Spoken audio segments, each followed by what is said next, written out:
Into the Inferno, the upper levels. I don't know how I've lived as long as I have. My lifestyle has been anything but wholesome, and most of my existence could be described as chaotic and violent. All of my family died young and, with one exception, I didn't miss them. I can tell you about my tough upbringing and my difficult life, and it would be true, up to a point. My family and peers, they were a fucked up bunch. This will become evident as I tell my story.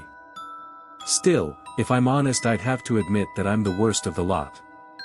I've been selfish, greedy, violent and deeply sinful, but for some reason I was given a second chance. My memories of that fateful night are rather hazy. Inevitably, there was a wild party which involved a lot of booze and drugs. I awoke in a strange place, surrounded by the sleeping bodies of people I did not know. This wasn't a unique situation for me, but still, something felt off. My head was pounding and I had a foul taste in my mouth, but nevertheless I pulled myself up and explored my surroundings. I was surprised to find myself in a rather plush penthouse apartment, not the type of establishment I was used to waking in after a weekend-long bender. Perhaps I was moving up in the world. I staggered over to the window and looked down upon the darkened city below, soon realizing something wasn't right. When I say the city was shrouded in darkness, I mean literally so. I couldn't see a single electric light anywhere on the horizon, as the only illumination came from the pale light of the moon and faint glow of far-distant stars. I guessed it could have been a citywide blackout, but I also couldn't see any cars or headlights on the streets. It was freaky, but I didn't think too much about it. Clearly this party was at an end, and so my priority was getting the hell out of here.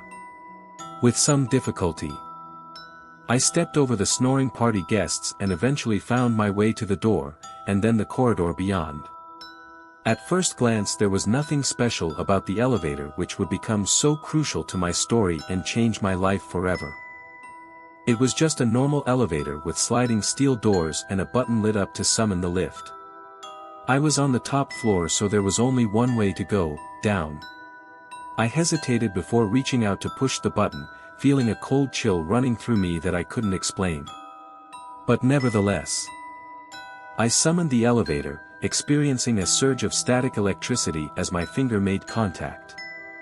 I was surprised to hear the mechanical ping just a few seconds later as the door swung open. I was even more startled to see the enigmatic and somewhat scary figure standing inside, his finger poised on the button. To say that this character was strange would be an understatement. He was an elderly man, white-haired and wrinkled but surprisingly sturdy looking. I noted how he was dressed up to the nines, wearing a full three-piece suit, waistcoat, bow tie, and top hat. The only thing missing was a monocle. I almost laughed out loud at the old man's almost comical appearance, but something held me back. I think it was the look in his eyes which marked him out as a serious and perhaps dangerous individual. "Good evening, sir," he said, addressing me in a deep raspy voice. "Going down, I take it. Advertisements." Yeah, I answered in confusion, "And who the hell are you, the elevator attendant?" My tone was ruder than the situation called for, but the man didn't seem to take offense. "In a manner of speaking, sir. I will be your guide and traveling companion through the journey to come. I look forward to our time together, but must warn you that our adventure will be long and arduous." "What the fuck are you talking about?" I demanded.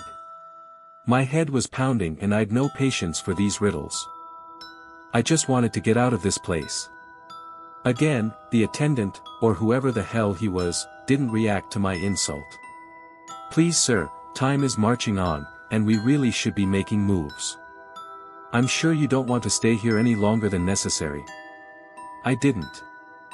But at the same time I certainly wasn't keen to get into a lift with this weirdo. I wondered whether there was another way out, perhaps a staircase or maintenance lift. But, when I turned my head and looked back, I was shocked to see a scene of utter carnage. The corridor walls were literally dripping with a dark crimson liquid, which I feared was blood. And the penthouse suite I'd just left had been transformed into a fiery inferno. The room now engulfed by flames and the sleeping guests burning, their skin and flesh melting under the intense heat. I told myself it must be a hallucination, but I could feel the flames burning my skin and smell the foul stench from the horrific human barbecue. Jesus H. Christ! I swore. What the hell happened? We really should be going, sir, the attendant repeated, with a degree of urgency now evident in his voice. Are you crazy? I screamed, we can't use the lift during a fire. We'll be burnt alive. There is no other way out, sir. You will need to trust me. The fire was growing more intense and the smoke was filling up my lungs. I coughed and spluttered as my panicked brain tried to think. I was sure I would die if I stayed here and really didn't have any other options, and so I darted for the elevator door. Jumping inside just before the operator pushed the button to close the door, sealing the smoke and fire on the far side. A wise choice, sir, said the attendant, with a sly smile on his crusty lips. And now we may begin. I shuddered when I looked into his dark, emotionless eyes and wondered what this lunatic had in store for me. As it happened, the enigmatic elevator attendant was about to introduce me to a hell I could never have imagined in my worst nightmares. Once I regained my senses and cleared my lungs, I soon realized there was something else wrong with this compact elevator. There were no floor numbers displayed on the control panel and, in fact, I could only see one button, and this had no number. Nevertheless, the lift was descending at a considerable rate, although the trip seemed to last an eternity. Isn't there an emergency phone in here? I asked. We need to call the fire brigade. The attendant didn't answer, instead staring straight forward. I had a sudden urge to grab the old man by his shoulders and shake him vigorously. But I didn't think this would be a good idea. Are you listening to me, man? I demanded, whilst struggling to control my anxiety. We're in danger here. No harm will come to you whilst we are inside of this vessel. The dangers on the other side will become self-evident. But you should only worry about what lies ahead, and not what we've left behind. What the fuck? I mouthed, as I tried to make some sense of these cryptic words. Instead, I decided to ignore his bizarre ramblings and the many red flags. Whatever, man. I just want to get the hell out of here and go home. Yes, you're home, the attendant answered thoughtfully. I will do my best to see you safely return to your own world, but there are limits to my powers as a guide. You will need to face your own demons and fight for survival. I must warn you, sir, your journey shall not be an easy one. I shook my head in dismay and no longer tried to make sense of this guy's bullshit. Clearly, he was either batshit crazy or was deliberately messing with me. In any case, I wanted to get out of the elevator and far away from this nutjob. Therefore, I was very much relieved to hear the ping as the lift came to a sudden stop. Level 1, the attendant explained, without elaborating. You mean the ground floor? I asked frantically. We can get out here. I'm afraid you don't understand, sir, he answered, but the truth will become self-evident soon enough. I laughed in open mockery at his words, deciding that this man must indeed be mad. Whatever, buddy, I sniggered, I'll find my own way from here. Good luck, old-timer. With that I stepped forward just as the elevator door slid open, but then I stopped dead in my tracks naturally. I expected to walk out into a well-lit lobby which I could use to access the city street beyond. Instead and inexplicably, I found myself staring into a darkened forest which sat directly outside of the elevator's doors. I remembered just standing there totally dumbstruck for what seemed like an eternity. I thought this was either a trick or I was suffering from a hallucination. What drugs had I taken last night? This was some trippy shit. But I'd taken psychedelic drugs before and never experienced anything like this. It was all so real, right down to the cold night breeze and smell of pine cones. This was an actual forest, with rows of tall trees as far as the eye could see. What the actual fuck? I muttered, as my exhausted brain tried to make sense of this inexplicable situation. Level 1, the attendant repeated, otherwise known as limbo. The entrance to the underworld and home to unfortunate souls trapped between heaven and hell. What are you saying? I demanded, as the panic rose from the pit of my stomach. What have you done to me? I've done nothing to you, sir, he replied without emotion. Your decisions, the life you have led. This is what has brought you to this place. I am not here to harm you, merely to guide you through the levels, in the hope you will eventually make it home. I shook my head in dismay, not wanting to listen to these crazy words. When I looked out into the woods, I was hit by a terrible foreboding, a cold chill of terror as I anticipated the horrors that lay before me.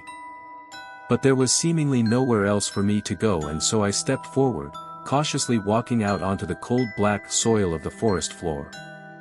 I noted the attendant following after me, keeping a respectable distance, although I could feel his piercing glare on the back of my neck. The forest was unlike any I'd ever encountered before.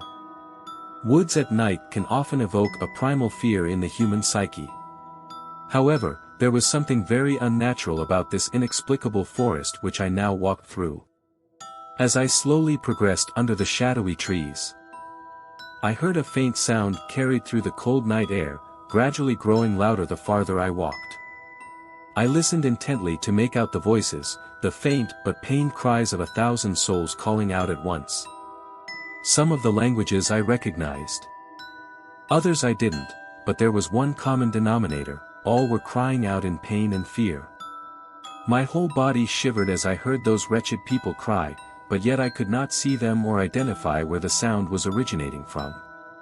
Those poor souls, the attendant stated sympathetically. In truth, they did little wrong during their mortal lives but are trapped here by circumstances. In time some of them will ascend to a better place, but alas, there is nothing we can do to help. I was only half listening to my guide's explanation. But his words did evoke a memory in the back of my mind, something I'd read or heard of many years previously. My mind was racing in that moment as I tried to come to terms with my hellish situation. How could this be happening? Was I dead? I had never believed in the supernatural or thought there was an afterlife. Surely there must be some kind of rational explanation. In any case, my objective was to escape and make my way home. And so I ignored the pained cries and walked on. Before long I stumbled upon what I thought was my way out. I reached the bottom of a steep hill and looked up, seeing a bright light shining on top of the mount. I can't explain why, but I was drawn towards the light. Somehow, knowing it represented my salvation, I put a confident foot forward and began my ascent up the hillside, but in that moment I felt a firm hand on my shoulder. I turned to see the attendant holding me back, a stern look on his face as he spoke. "You can't go that way. Trust me, sir." "Fuck off." I shot back angrily, pulling myself free from his cold grasp as I marched forward with determination. But of course, I didn't get far. I'd taken less than a dozen steps up the hillside before I froze, as my primal instincts kicked in. I heard a sinister rustling in the bushes ahead and looked up in time to see a creature emerge from the shadows, the dark shape of a predator with hungry eyes. A moment later another emerged, and then another. To my horror, I witnessed a pack of savage and unnatural wolves emerge on the hillside, their eyes burning with hatred and fangs dripping with blood as they focused upon me, their prey. As one, the pack let out a bloodthirsty howl, and a moment later they were charging, tearing down the hillside and heading straight for me. I screamed in terror and rapidly retreated, but in my panicked state I tripped and fell down into the dirt. Suddenly I was set upon by the Alpha, raising my right arm in a desperate attempt to defend myself. I squealed in agony as the beast bit down, its razor-sharp fangs plunging into my exposed flesh and bone. I looked into the wolf's frenzied eyes and was sure it would rip me to shreds, but the attendant came to my rescue, kicking the hellhound back and dragging me away from the kill zone and off the hillside. The Alpha had been stunned but not seriously wounded, and the rest of the pack were hot on his heels. I braced myself for a fresh attack. But the pack stopped dead in their tracks at the bottom of the hillside, snarling and pacing but not attacking. It was like there was an invisible line on the ground which they could not cross. I was astonished by this sudden turn of events, but this wasn't all. When I looked down at my arm, expecting to see a nasty wound where I'd been bitten, there was nothing. My skin was unblemished and I felt no pain. I looked to the attendant, my savior, for an explanation. They can't leave the hillside, he confirmed, but they will protect their territory with all the force in hell. We cannot pass. I didn't want to believe it. The light on top of the hill seemed so close and inviting. Surely there must be a way, I pleaded. No, he replied with certainty, the beasts will not leave this path until the end of time. I told you this journey would not be easy. Alas, there are no shortcuts through the hellscapes. I got to my feet with some difficulty, casting a last glance at the bloodthirsty pack before moving on. I couldn't avoid the obvious any longer, the terrible truth was staring me right in the face. I'm dead, aren't I? I whimpered, I'm dead and this is hell. The attendant nodded his head thoughtfully, as if he'd been anticipating this question. You are in hell, but you are not dead. Not yet at least. In fact, you have been given a remarkable opportunity. The chance to walk the levels of hell and learn the truth of the afterlife. Why? I cannot say. As I've already explained, I am merely your guide and will do my utmost to keep you alive. But sir, I must insist that you obey my instructions.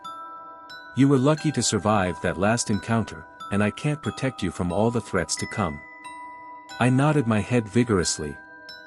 Suddenly realizing that this odd man was my only friend in this hell, and he represented my last chance at salvation.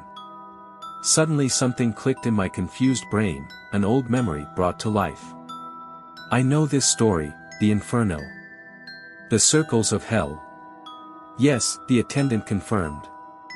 Dante's work, written during the 14th century AD.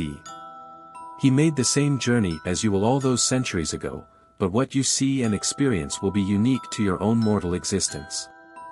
Even I do not know what lies ahead. I shuddered. Hating the uncertainty and the unenviable situation I'd been placed in. Why me, was the question I asked. It made no logical sense, but throughout my life I had adapted to my often dire circumstances and survived against the odds, and I certainly wasn't going to give up now. In that moment I decided that I would do whatever it took and would face whatever horrors lay ahead. Okay then, I said, lead on my friend. Advertisements. The attendant nodded dispassionately before striding back into the forest, and I followed. Placing my life in this stranger's hands. We walked for what seemed like an eternity through the darkness and under the canopies. My feet ached and I was chilled all the way through. In time the growls of the wolf pack and disembodied cries of the dead faded away to nothing. But I still felt incredibly uneasy, having the distinct impression that we were being watched, that a sinister and unnatural entity was tracking our every move. I definitely had the feeling that we weren't welcome here, or at least I wasn't. This wasn't my world and I didn't belong here. We barely spoke during that long march through the dark woods. I asked questions of my guide but received few answers. Who are you? I inquired, are you alive? And why are you helping me? I am no one, was his cryptic response. The name I had during my mortal existence is no longer relevant. And yes, I am dead. But I find myself in the unique position where I can pass between the levels without interference, and this allows me to act as guide to individuals such as yourself. I was almost ready to quit when I heard a new sound, the soft sobbing of a child. A cold chill ran through me as I experienced a chilling déjà vu, a memory of a past trauma which I'd long since tried to bury. We walked into a clearing and I saw the sobbing figure was a little girl, maybe aged 8 or 9, her long dark hair covering her tear-filled face. My heart beat fast in my chest as I approached her, reaching out to gently brush back her hair and look into her eyes. I gasped in shock and recoiled whenever I saw the face staring back at me. It was my little sister Sarah, the girl who died 36 years ago in the most tragic of circumstances. I guess this is a good opportunity to explain something about my family history. It would be fair to say I didn't have the easiest start in life. My parents were neglectful and abusive, but I'll talk more about them later. My older brother was no good either, and so I had to look after myself from a young age. Honestly, I was okay with that. But then there was Sarah, my little sister. For some reason she looked up to me, and I felt responsible for her. No one else was going to look out for her after all. But I was a dumb teenager doing stupid shit out on the streets. The night Sarah died is one I've tried hard to forget. I'd been out all night, and I guess my sister got worried because she left the house and walked the streets looking for me. She got struck by a hit-and-run driver and died on the curbside, alone and afraid. I couldn't forgive myself for my sister's death. If only I'd stayed home that night, she would have lived. I guess it's a big part of the reason why I got so fucked up during my teens, but time moved on and I learned to live with the trauma, or at least how to dull the pain with drink and drugs. But of course, I'd never expected to see my sister again, and I wasn't prepared for this, to encounter Sarah still in her 9-year-old body and forever trapped in a cycle of pain and fear. This was worse than anything I could have imagined. She looked up at me with bloody tears in her eyes, a crimson red dripping down her pale cheeks. And when her pure blood fell, it was fed upon by worms and insects which crawled across the forest floor. Instinctively, I overcame my fear and reached out to grab her, to hold my sister and never let her go. But, when I took Sarah in my arms, her body literally fell apart, dissolving into ash in my hands. I looked down in horror as her remains blew away in the wind. And even then I could still hear her soft sobbing, a lasting reminder of my failure to save her soul. I cried out, holding my head in my hands in utter despair as the grief overcame me. Glancing up, I saw the attendant standing over me, quietly observing my pain. "Why?" I demanded. "Why are you doing this to her?" "I get it, man, I'm a piece of shit and deserve everything I get. But Sarah, she's an innocent. She never did anything to anybody. Why punish her? That isn't fair." "Fair?" the attendant replied thoughtfully. "You must know that life isn't fair. So why would you think death would be any different? As for your sister, she is not being punished as such. She is simply lost. In time she may find her way to a better place, but for now there is nothing you or I can do to help her, alas." I shook my head in disbelief. "So, why show me her suffering like this? Why torture me? It is not my role to torture you, nor do I determine what you shall see on each level. This is your journey. I am merely the guide." It seemed this was his answer to every question, and perhaps it was the truth. I didn't know why I'd been put in this unenviable position, but guessed I would face many more horrors before the end. We soon left the clearing as I muttered a final goodbye to Sarah, begging her forgiveness for my failings. We didn't walk for long until we reached the exit, a second elevator inexplicably standing in the middle of the forest, illuminated by artificial light and with the doors already open. The attendant held out his arm, motioning for me to enter. "Time to move on," he said. "Yes," I replied with grim resignation, as I stepped inside and the doors slammed shut. We descended for a long time before the elevator came to a stop. I had much to think about after my ghostly encounter with my dead sister, but what really scared me was the thought of what lay ahead.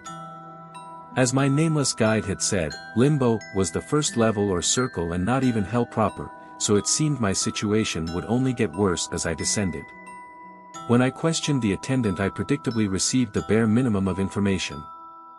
Merely being told that we must pass through each and every level before I could go home. I pondered this as the lift halted and the door pinged. "Level 2, Lust. Brace yourself," the attendant warned. I planned to ask him what he meant. But as soon as the door opened, I was hit by a blast of cold wind, which nearly knocked me off my feet. Looking ahead, I saw a seemingly endless, desolate plain stretching for as far as the eye could see, a wasteland set underneath a pale Sunday. But worst of all was the gale which swept across the land, a heavy wind which made it difficult to stand let alone walk.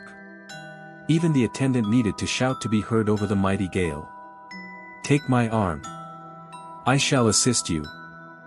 I did as instructed, and we slowly marched forward into the wind-swept wasteland, struggling with each and every step.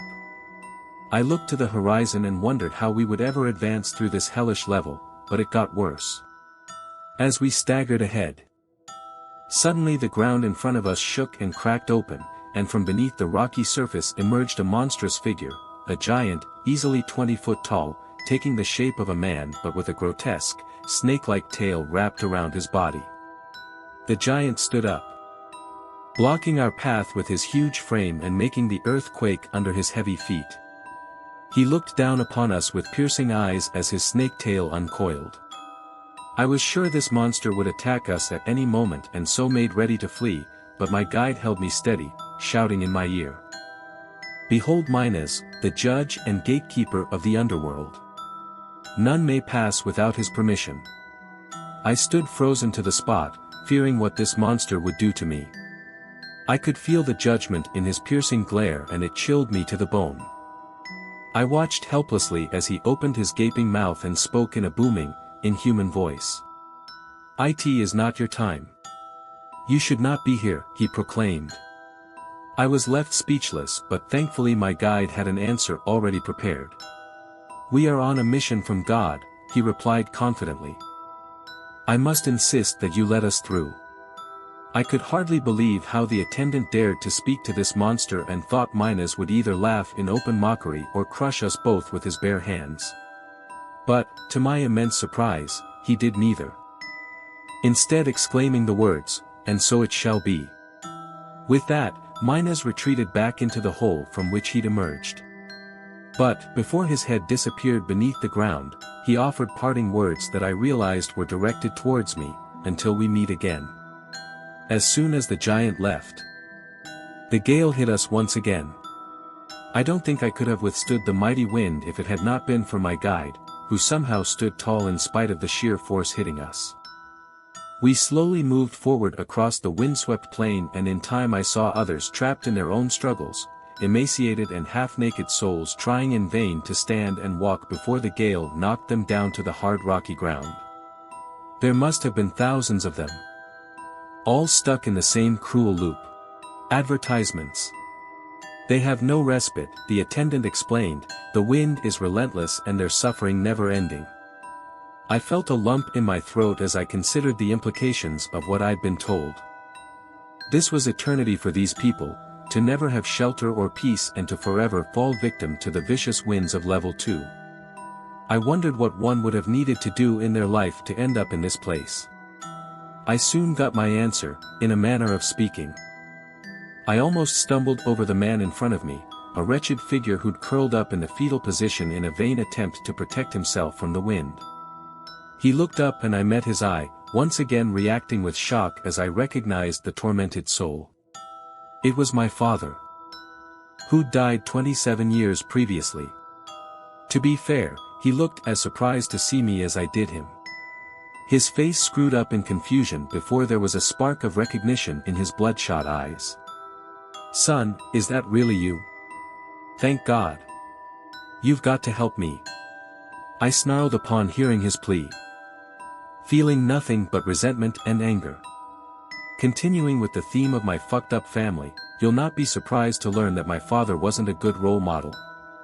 In fact, he spent several years beating my mother, drinking up what little money we had, and screwing anything with a pulse, before he eventually abandoned his family altogether. I was 12 years old when he left and I never did see him again. But I heard how he'd continued his abusive and manipulative behavior until eventually one of his girlfriends had enough of being used as a human punch bag and unloaded a shotgun into his belly. I didn't even attend his funeral and certainly had never imagined I would encounter my father again, but this night had been full of surprises. He held up his hand, looking for support against the gale, but I slapped it away. "You want my help, seriously?" I spat angrily. "Why the hell should I do anything for you? The way I see it, you're right where you belong. Lust, that was your vice, right? Forever chasing tail, treating women like dirt. Hey, he responded defensively, whilst using the last of his strength to stand up against the high wind. I was shocked by how pathetic he now looked. No longer was he the imposing and intimidating man I remembered from my youth. This figure was a mere shadow of his former self, a result of his many years of torment. I couldn't feel sorry for him though, my heart was turned to stone. Hey, he continued meekly, your mother was no angel.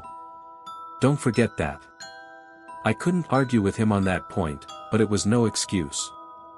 You left us and never came back. Sarah died, you know. Do you even care? He lowered his head, seemingly in shame. But he soon recovered to deliver a lame justification. Look, I'm sorry, okay? What do you want from me? I was a shitty father and an asshole, but I don't deserve this. You've got to get me out of here. I shook my head and started to walk away, breaking eye contact with the pathetic old man. There's nothing I can do for you. I nodded to the attendant and indicated that I was ready to move on.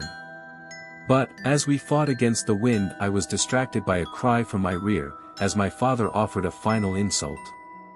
You son of a bitch. You think you're better than me? I always knew there was something wrong with you, boy. You were a bad one from the day we brought you home, and where the fuck were you when your sister died? You were her big brother, and she trusted you. As you can imagine. His accusations touched a nerve, and in that moment I saw red, ignoring the attendant and the foul weather as I charged towards my father, carrying a hatred in my heart as I reached out to throttle him.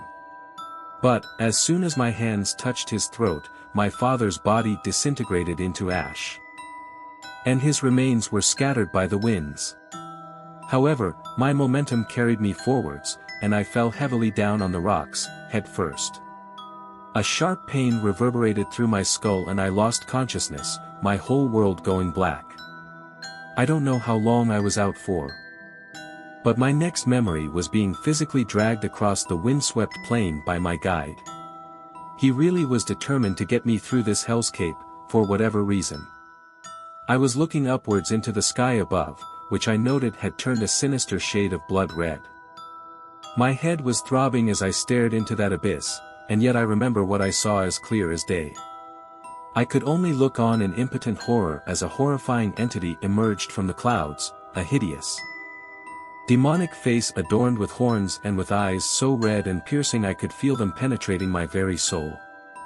The demon, or whatever it was huge, soon dominating the entire skyline. There was an animalistic look to the beast, but also a cruel cunning and intelligence behind its glowing eyes.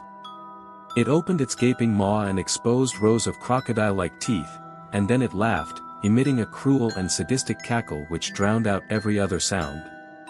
I could tell the demon's hatred was focused upon me, its predator-like gaze cutting through me.